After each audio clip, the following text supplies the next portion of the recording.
मागील भागात आपण पाहिले, अभिजित 11:30 वाजता उशिरा रात्री घरी गेला. आईने दरवाजा उघडला. आनंदाने हाताला धरून त्याला आत घेतले. त्या म्हणाल्या, छान झाले आलास. अरे, कालचे तुझे पत्र वाचून मी नाराज झाले होते. वाटलं तू काही लवकर येणार नाहीस. त्या अभिजितला म्हणाला, तू बैस, आता अर्धा तासात स्वयंपाक करते. अभिजित आईला म्हणाला, अगं आई, मी जेवून आलो आहे स्टँडवर. तू काही दगदग करू नकोस.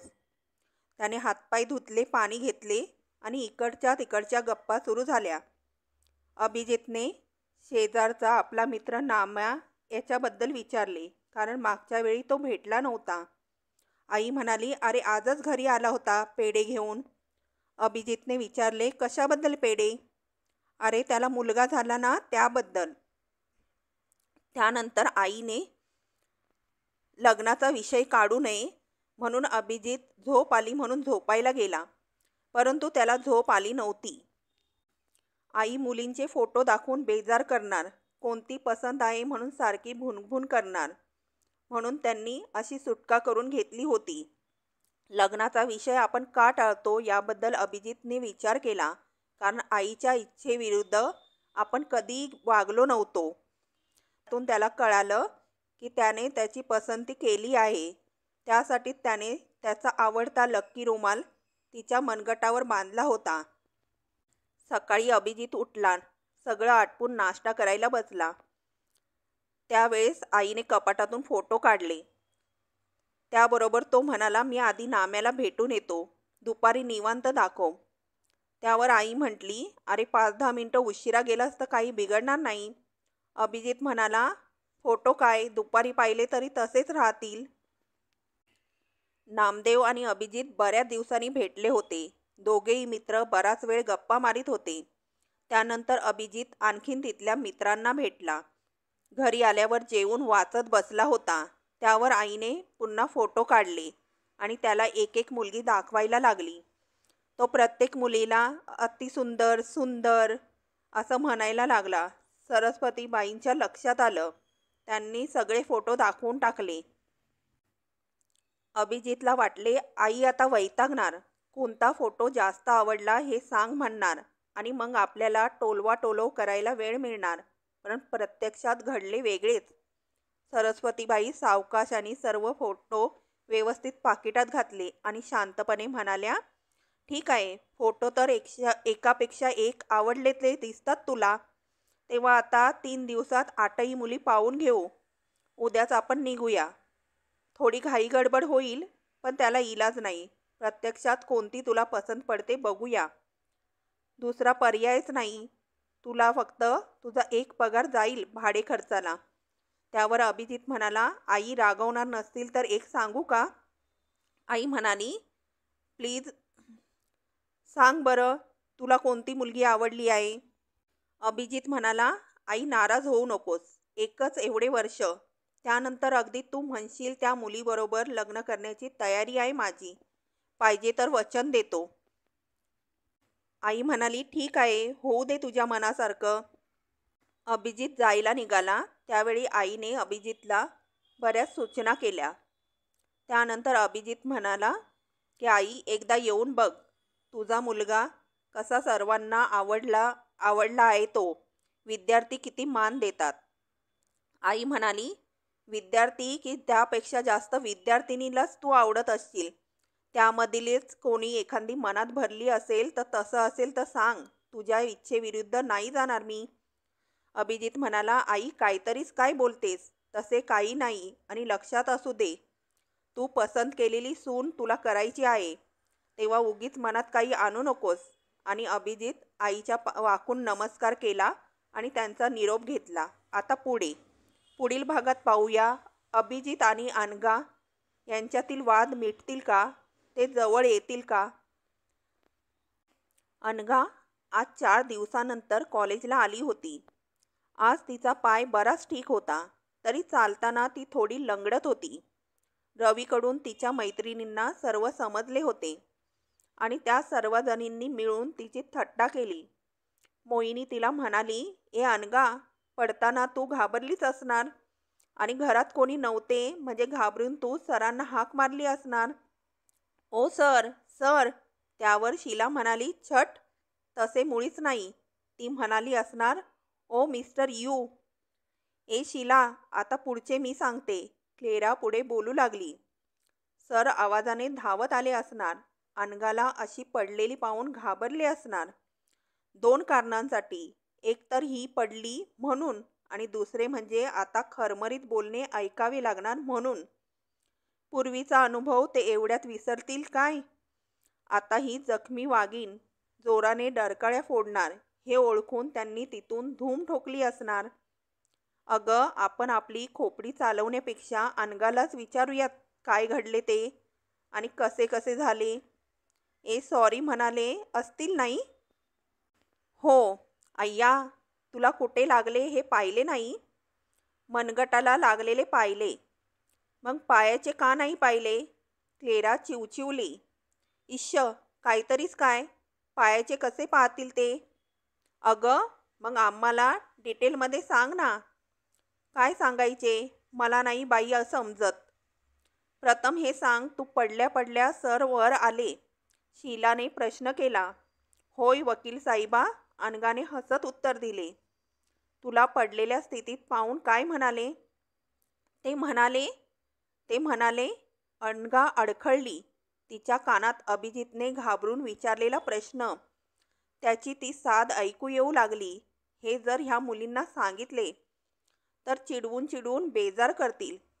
अनघा विचार करत होती आणि शीला तिच्या संभ्रमित झालेल्या चेहऱ्याकडे एकटक पाहत होती. या अनघाचा चेहरा असा काय झालाय? नक्कीच काहीतरी खास घडले आहे.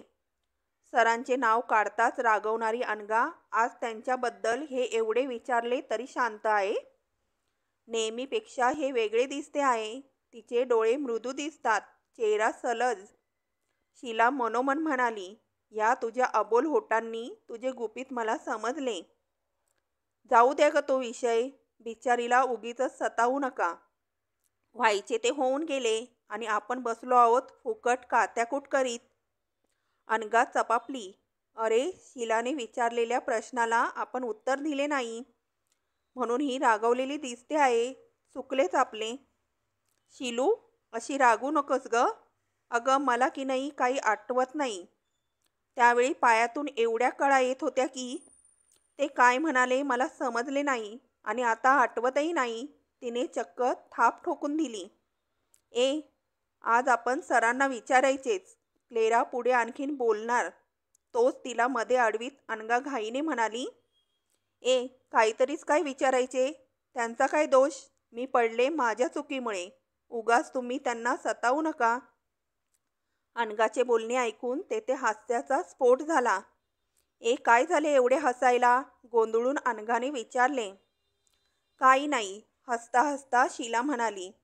ए, आज अनघाने स्वतःची चूक कबूल केली न रागवता. आश्चर्य आहे. अशा प्रकारे तिच्या मैत्रिणींनी तिचा भरपूर समाचार घेतला. आज तोही येणार आहे ह्या अनघाला माहीत असल्यामुळे तिची नजर त्याला शोधत होती. अभिजित स्टाफ रूममध्ये होता. त्याला भेटायला रवी तेथे आला. सर, कशी काय झाली गावाकडची ट्रीप? एकदम मस्त. सर, त्या दिवशी तुमचे पुस्तक आणून द्यायचे राहिलेच. रवी, पुस्तक तर मला मिळालेच, पण तुझी बहीण मात्र माझ्यामुळे पडली. पायाचे कसे काय आहे?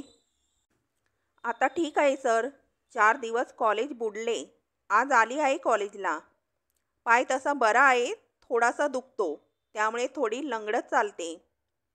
मला फार मनाला लागले आहे ते. माझ्यासाठी त्यांना त्रास झाला. रागवले असतील ना माझ्यावर? नाही सर, बिलकुल रागवली नाही. मला सांगताना तर ती चक्क हसत होती. आणि सर, मी तुमच्या त्या लक्की रुमालबद्दल तिला बोललो होतो. त्यामुळे की काय, तिने तो रुमाल स्वच्छ धुवून इस्त्री करून ठेवला आहे तिच्या कपाटात. अभिजितचा या गोष्टीवर विश्वास बसला नाही. रवी, तुला मी सांगितले होते ना, घरी एखादी चक्कर टाक, पण 4 दिवसात एकदाही तू घरी आला नाहीस. मावशीला मी नसलो तरी रवी अधूनमधून येऊन जाईल असे बोललो होतो. मावशी तुझी चौकशी करीत होती. सॉरी सर, तुम्ही सांगितले असले तरी तुम्ही नसताना जायचा संकोच वाटला. मावशींना सांगा आज संध्याकाळी येतो. दोघे बोलत जिना उतरले. रवीने सरांचा निरोप घेतला. अभिजित लायब्ररीकडे वळला. लायब्ररीत त्याला कुठे अनघा अगर तिच्या मैत्रिणी दिसल्या नाहीत. त्याला काय माहिती, 5 मिनिटांपूर्वी पुस्तक बदलण्याचे नाटक करून ती आपल्याला पाहून गेली आहे. तो तेथून बाहेर पडला. रवी घरी आला. त्याच्या थोडा वेळ आधी अनघा घरी आली होती. अनु, अगं देशमुख सर तुझ्या तब्येतीची चौकशी करीत होते. सरांना वाटले अजून तुझा पाय ठीकठाक झाला नाही. रवीच्या या बोलण्याने अनघाची नाराजी पळाली. रविदा, आणखी काही बोलले का रे ते? अगदी सहज विचारावे तसे अनघाने विचारले. होय, ते म्हणत होते माझ्यामुळे त्यांना त्रास झाला. मला फार वाईट वाटले. आणि महत्त्वाचे सांगायचे म्हणजे सरांना वाटले तू त्यांच्यावर निश्चित रागावली असणार. मग तू काय म्हणालास रे? मी दिली थाप ठोकून.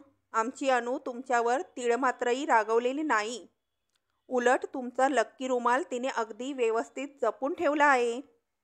अनघाने हसून होकारार्थी मान हलवली आणि रवी पाहतच राहिला.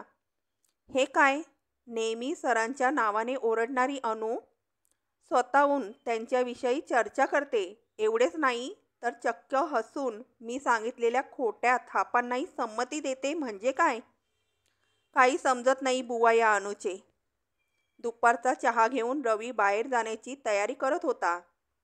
तो तयार होऊन खाली आला तेव्हा त्याला पाहून अनघा डोळे मिचकावीत म्हणाली, रविदा, कुठे खास ठिकाणी निघालंच वाटतं.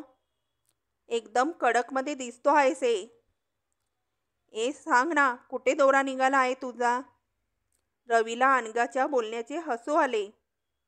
काहीतरीच काय विचारतेस? नेहमीपेक्षा मी काही वेगळे केले नाही. मला तरी काही फरक वाटत नाही. अच्छा, खास नाही ना? तर मग मी सुद्धा येते तुझ्याबरोबर. घरी बसून भारी कंटाळा आला आहे. चल तर, चटकन आवर. मी देशमुख सरांकडे निघालो आहे. त्यांचे नाव ऐकून अनघाने माघार घेतली. रविदा, तू जा तुझ्या सरांकडे. मी नाही येणार. रवी बाहेर पडला. अनघाने आईला बाहेर फिरून येऊ म्हणून गळ घातली. अनु, अगं आज तरी मला जमणार नाही. उद्या जाऊयात. छान, कंटाळा आला आहे आज आणि बाहेर जायचे उद्या. नाना दवाखान्यात निघण्याच्या तयारीत होते.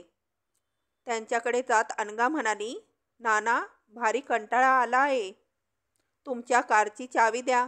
खूप दिवसात ड्राईव्ह केले नाही. थोडी तिला घुमवून आणते मस्तपैकी. अगं, पण एकटीच कशी जाणार तू? त्याला काय होते नाना. तुम्ही बिलकुल काळजी करू नका. रविदाने मला अगदी एक्सपर्ट केले आहे. नाना, द्या ना चावी. तुम्हाला सोडते दवाखान्यात. मग तर झाले. पाहिजे तर येताना पुन्हा गाडीत तुम्हाला देते. ठीक आहे बेटी. अनघा खुश झाली. नाना, आता येते मी माझे आवरून. ती तिच्या रूमकडे पळाली आणि अशोक तेथे आला. अरे वा, तू आहेस होय अजून इथे.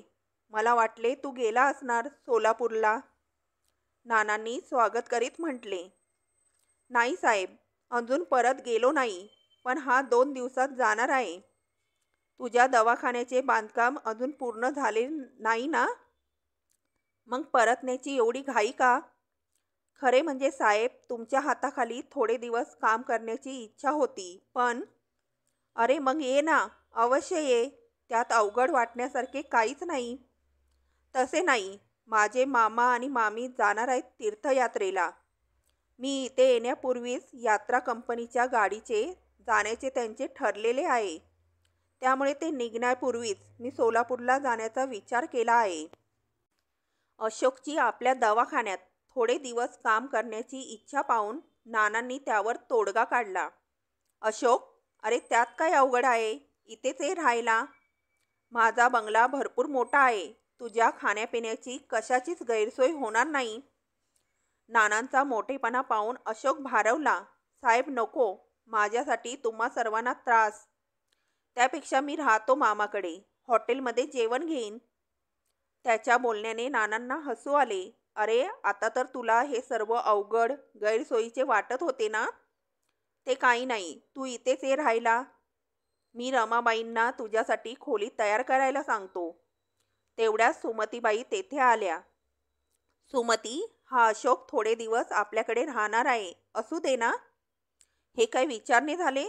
अशोक, अवश्य ये तू राहायला, अजिबात संकोच करू नकोस, त्या प्रेमळपणे म्हणाल्या. सुमती, अनुचे आवरले की नाही, जरा पाहून ये बरे. किती वेळ झाला, मला उशीर होत आहे. तोच अनघा तेथे आली. लव्हेंडर कलरच्या पंजाबी ड्रेसमध्ये ती खूपच छान दिसत होती. चला नाना, निघूयात. निघूयात म्हणजे काय? अगं किती वेळ लावलास? अहो, तिच्या ह्या एवढ्या लांब केसांची वेणी घालण्यातच बराच वेळ मोडतो. आईने तिची बाजू घेतली. अशोक, काही काम नसेल तर चल आमच्याबरोबर. अनु फिरायला निघाली आहे, तिला कंपनी होईल आणि ती परत येईपर्यंत आम्हाला काळजी वाटणार नाही. अरे वा, फारच उत्तम. अशोकने लागलीच संमती दिली. अनघा ड्रायव्हिंगला बसली. अशोक आणि नाना मागे बसले. नानांना दवाखान्यात सोडले. अशोक पुढे येऊन बसला. अनु, आता कुठे घेणार आहे गाडी? अशोकने विचारले. त्याची अनु ही जवळीक निर्माण करणारी हाक ऐकून अनघाच्या कपाळावर आट्या चढल्या. मिस्टर अशोक, खूप दिवसांनी आज गाडी मिळाली आहे, तेव्हा आता भरपूर ड्राईव्ह करणार आहे मी. अनघाने गाडीचा वेग वाढवला. अनु, मला सुद्धा हा असा भन्नाट वेग आवडतो. शहरापासून गाडी दूर आली. अनघाने गाडी थांबवली आणि दोघे खाली उतरले. संध्याकाळचे प्रसन्न वातावरण सर्वत्र पसरले होते. सूर्यास्त नुसताच झाला होता. पश्चिमेकडील आकाश लाल रंगाचे दिसत होते. वारा अगदी जोरात वाहत होता. एका डेरेदार वृक्षाखाली दोघं बसली. किती छान वाटते आहे हे असले वातावरण. शहरात व्यक्तींच्या, वास्तूंच्या, वस्तूंच्या गर्दीमुळे अगदी उबगल्यासारखे वाटते. अशा मोकळ्या हवेत किती बरे वाटते. तुमची कंपनी मिळाली नाही तर मीही अशी एकटी बसलेच नसते, अनघा म्हणाली. अशोकला तिचे बोलणे फार आवडले. अनु, तुझ्या बक्षीस समारंभाच्या दिवशी तर मी थक्क झालो. किती बक्षिसे मिळवलीस तू? कॉलेजमध्ये तू सर्वांची आवडती दिसतेस. अनघा हसत म्हणाली. सर्वांची आवडती नाही मी. एक अशीही व्यक्ती आहे की त्या व्यक्तीला मी मुळीसुद्धा आवडत नाही. अशोक आश्चर्याने म्हणाला. काय सांगतेस अनु तू? ती व्यक्ती म्हणजे तुझा मत्सर करणारी एखादी तरुणी असणार. आणि ती व्यक्ती तरुणांमध्ये मोडत असेल तर तो निश्चितच माझ्या दृष्टीने महामूर्ख. अभिजितला महामूर्ख ठरवलेले का कोण जाणे, पण अनघाला मुळीच आवडले नाही. मिस्टर अशोक, ती व्यक्ती स्वतः अशी आहे की ती तुमच्यासारख्यांना महामूर्ख बनवेल, अनघा थोड्या जोरानेच म्हणाली. आता मात्र अशोकला खरोखरी आश्चर्य वाटले. अनु, हे मात्र चांगले नाही हं. अगं, ज्या व्यक्तीला तू आवडत नाहीस तिची बाजूने घेऊन तू का भांडतेस? कारण ती व्यक्ती मला स्वतःला फार आवडते. अनु, ती व्यक्ती आहे तरी कोण? जाऊ द्या ना मिस्टर अशोक, सोडून द्या तो विषय. दुसरे बोला. काही क्षण शांततेत गेले. अशोक एकदम म्हणाला. अनु, तू तू मला फार फार फार आवडतेस. अनघा थोडेसे हसल्यासारखी करीत म्हणाली. थँक्स हां मिस्टर अशोक. अनु, हे प्रत्येक वेळी मिस्टर म्हणायलाच पाहिजे का? मला नाही ते आवडत. तू आपली मला फक्त अशोक म्हण, ते मला जास्त आवडेल. मिस्टर अशोक, तुमचा माझा एवढा घनिष्ठ परिचय नाही. जेव्हा आपले संबंध अनौपचारिक होतील तेव्हा जरूर मी तुम्हाला आवडीप्रमाणे हाक मारेन. हं, आणि आता विषयच निघाला आहे तर सांगते. ते तुमचे अनु म्हणून संबोधणे मला बिलकुल आवडत नाही. फक्त घरचेच मला अनु म्हणतात. तेव्हा तुम्ही सुद्धा प्लीज अनुऐवजी अनघा म्हणा. ते फार आवडेल मला, अनघाने एकदाचे सांगून टाकले. ठीक आहे. अशोक स्वतःवर चिडला. कुठून बुद्धी झाली आणि हा विषय काढला. एका फटकाऱ्याने तिने एकदम आपल्याला परके करून टाकले. आता फार वेळ झाला, अंधार पडू लागला आहे. निघूया आपण, अनघा उठत म्हणाली. अशोकही उठला. पुढे होऊन त्याने अनघासाठी कारचा दरवाजा उघडून धरला. अनघा ड्रायव्हिंगला बसली. शहरात आल्यानंतर अशोक म्हणाला, अनघा, समोरच्या हॉटेल हेमालीकडे गाडी घे. नको नको, उशीर झाला आहे. आई काळजी करेल. आईंना माहीत आहे तुझ्या सोबतीला मी आहे. त्या नाहीत काळजी करत बसणार. आणि दुसरे म्हणजे मी तुला फिरण्यास कंपनी दिली. आता तू मला कंपनी द्यायला पाहिजेस. अनघाने हेमालीकडे गाडी घेतली. अनघाच्या आवडीप्रमाणे हेमालीची स्पेशालिटी असलेला रवा डोसा आणि कॉफी घेतली. अभिजित हॉटेल हेमालीच्या बाहेर नानांची वाट पाहत उभा होता. रवीने त्याला 15 मिनिटांपूर्वी पलीकडच्या मीना सोसायटीमध्ये सोडले होते. ज्या मित्राच्या घरी अभिजित गेला होता तो घरी नव्हता. 10 मिनिटे वाट पाहून अभिजित परत निघाला होता. हॉटेल हेमाली समोरून जात असताना त्याला नानांची गाडी दिसली. बऱ्याच दिवसात त्यांची आणि नानांची भेट झाली नव्हती. अभिजितने प्रथम बाहेर आलेल्या अनघाला पाहिले. नाना फॅमिलीसह आलेले दिसतात. बरे झाले, सर्वांची भेट होईल. हॉटेलच्या पायऱ्या उतरणाऱ्या त्या तरुणाला अभिजितने ओळखले. डॉक्टर अशोक. डॉक्टर अशोक पॅन्टच्या मागच्या खिशात बहुतेक पाकिट ठेवीत असावा. पायऱ्या उतरत तो म्हणाला, अनघा, आता मी ड्रायव्हिंगला बसणार. कशाला? नको, मीच करते ड्रायव्हिंग. अरे किती लांब, अगदी गावाच्या बाहेर गाडी पळवलीस तरी अजून तुझे समाधान झाले नाही. ते काही नाही, गाडी मी चालवणार. अहो, पण तुम्ही या शहरात नवीन आहात. तुम्हाला गाडी चालवणे कठीण जाईल. सिग्नलमध्ये काही घोटाळा झाला तर? नको, खरंच नको. अनघा, अगं तू माझ्याजवळ असताना माझ्या हातून चूक कशी होईल?